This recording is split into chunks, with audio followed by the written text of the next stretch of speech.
বৈষম্য বিরোধী ছাত্র আন্দোলনে আহত হয়ে এখনও অনেকে হাসপাতালে দিন পার করছেন। বঙ্গবন্ধু শেখ মুজিব মেডিকেল কলেজ হাসপাতাল থেকে এ বিষয়ে জানিয়েছেন সহকর্মী ওয়ালিউল সাকিব। জুলাই এবং আগস্টের ৫ তারিখ পর্যন্ত সরকার পতনের আগ পর্যন্ত যে গুলিবিদ্ধ হওয়ার ঘটনা ঘটেছিল, সেখানে কিন্তু আমরা দেখেছি যে এখন পর্যন্ত আমরা এই সেপ্টেম্বর মাসের যে ৯-১০ তারিখ পর্যন্ত যে খবর পেয়েছি যে ৮০০ কিন্তু ছাড়িয়ে গেছে নিহতের সংখ্যা। এবং আমরা জানি যে চিকিৎসাধীন অবস্থায় এখনও কেউ কেউ মারা যাচ্ছেন এবং মোট নিহতের যে তালিকাটি সেটি কিন্তু এখনও হচ্ছে। অনেকেই বলছেন যে সেটি ১,০০০ ছাড়িয়ে যেতে পারে। এছাড়া কিন্তু আমরা যে তথ্য পেয়েছি যে ৩০,০০০-এর বেশি কিন্তু এই আন্দোলনে অংশ নিয়ে ছাত্র জনতা যারা রয়েছেন তারা আহত হয়েছেন। অনেকেই এখনও চিকিৎসাধীন রয়েছেন বিভিন্ন হাসপাতালে।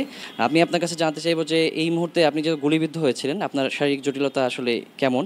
আর আপনি এই যে চিকিৎসাধীন রয়েছেন এখনও পর্যন্ত আপনার কোনো সহযোগিতা পেয়েছেন কিনা?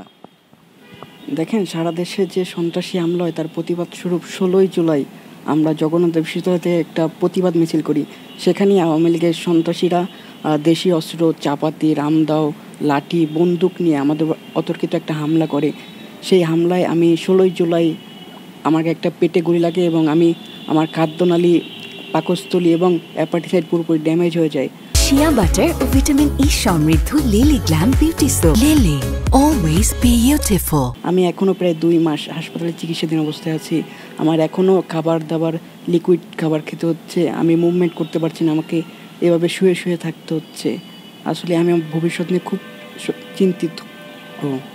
এই বৈষম্য বিরোধী ছাত্র আন্দোলনে যারা আহত হয়েছেন এবং যারা নিহত হয়েছেন প্রত্যেকের পরিবার কিন্তু এখনও তারা অনেক কষ্টে দিনাতিপাত করছে। তো এই ছিল আমার কাছে এখন পর্যন্ত। আমি হয়তো পরবর্তীতে অন্য কোনো যে আহত অথবা যে ক্ষতিগ্রস্ত কোনো পরিবারের কারো তথ্য নিয়ে হাজির হতে পারবো।